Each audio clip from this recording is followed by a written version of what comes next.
السلام عليكم ورحمة الله وبركاته. نحمده ونصلي على رسوله الكريم، أما بعد، فأعوذ بالله من الشيطان الرجيم.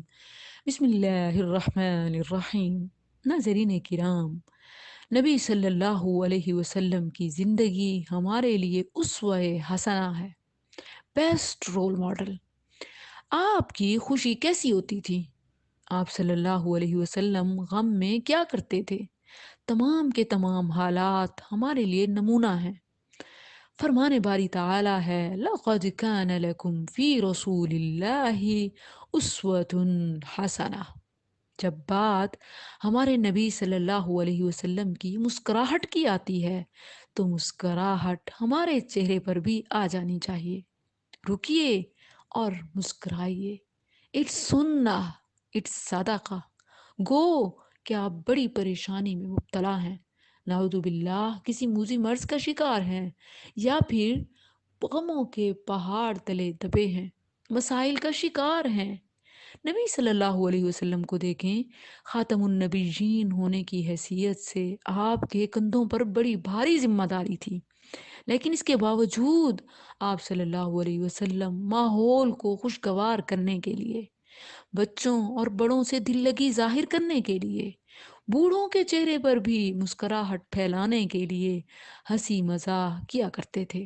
ہمارے ہاں بھی لوگوں کو ہنسانے کے لیے مثالیں، کہاوتیں اور لطیفے سنائے جاتے ہیں، لیکن ہمارے ہنسی مزاح اور نبی صلی اللہ علیہ وسلم کی خوش طبعی میں بڑا فرق ہے۔ نبی صلی اللہ علیہ وسلم کے مزاح بھی حقیقت اور سچائی پر مبنی ہوتے تھے، لیکن ہمارے مزاح، ہمارے لطیفے حقیقت سے دور جھوٹ پر مبنی ہوتے ہیں، یا پھر کسی ایک قوم کو نشانہ بنایا جا رہا ہوتا ہے۔ جیسے پٹھانوں پر کتنے لطیفے بنے ہوئے ہیں۔ دیکھا جائے تو مزاح کا مقصد تو خوش کرنا ہوتا ہے، مذاق اڑانا تو نہیں ہوتا۔ کامن سینس ہے۔ جبکہ ہم اگر چند لوگوں کو خوش کر بھی رہے ہوتے ہیں اپنی محفلوں میں، تو کیا ہوتا ہے کہ دوسرے کئی لوگوں کا مذاق اڑا رہے ہوتے ہیں۔ اور پھر نبی صلی اللہ علیہ وسلم کبھی کبھار ہنسی مذاق کیا کرتے تھے، لیکن ہمارے ہاں الٹا ہی سسٹم ہے۔ جو سیریس مزاج کے ہیں وہ ہر وقت چہرے پر گویا 12 بجائے ہوئے ہوتے ہیں، اور کچھ ایسے ہیں کہ جن کا پروفیشن ہی کامیڈی ہے۔ یاد رکھیں، ہر وقت کا ہنسنا بھی دل کو مردہ کر دیتا ہے، اس سے غفلت پیدا ہوتی ہے۔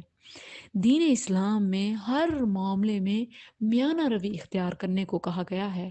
اعتدال، اعتدال، یوں نہیں کہ آپ اتنے میٹھے بن جاؤ کہ لوگ آپ کو نگل جائیں، یا پھر اتنے کڑوے ہو جاؤ کہ کوئی آپ کے ساتھ بیٹھنا بھی پسند نہ کرے، بلکہ نبی صلی اللہ علیہ وسلم نے فرمایا، خیر الامور اوسطها۔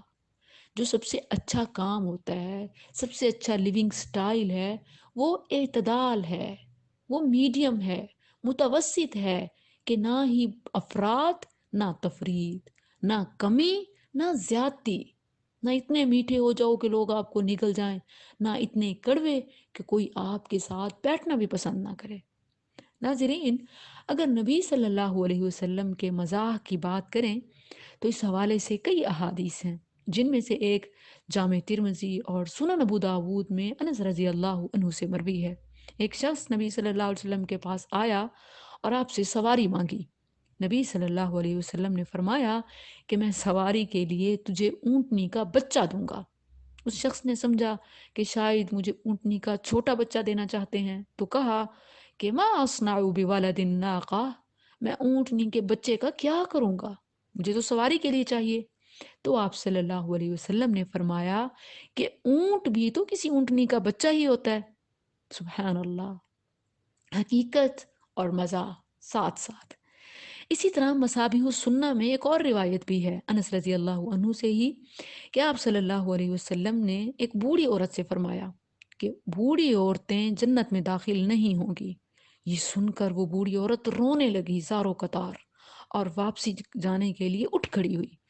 آپ صلی اللہ علیہ وسلم نے اسے فرمایا، کیا قرآن میں اللہ نے یہ نہیں فرمایا، اِنَّا أَنشَأْنَاهُنَّ انشاء، فَجَعَلْنَاهُنَّ أَبْكَارًا، یعنی جنت میں عورتیں بڑھاپے کی حالت میں نہیں جائیں گی بلکہ باکرا بن کر جائیں گی۔